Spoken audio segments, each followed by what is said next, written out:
ពិភពលោកនេះស្រស់បំព្រងស្រស់ស្អាតមិនមែនសុទ្ធតែមានមនុស្សចិត្តល្អដូចរឿងនិទានកាលពីព្រេងនេះឡើយពិភពលោកនេះ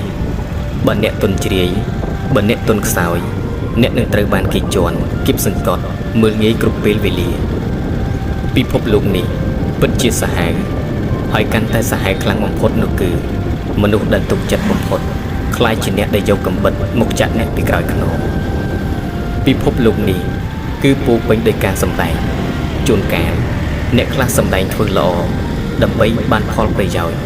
អ្នកខ្លះសម្ដែងធ្វើជាស្រឡាញ់អ្នកដើម្បីទទួលបានផលប្រយោជន៍ពីអ្នកហើយអ្នកខ្លួនឯងពីខ្លះក៏សម្ដែងធ្វើជាសប្បាយចិត្តពីអ្នកកំពុងកើតទុក្ខដែរពិភពលោកនេះ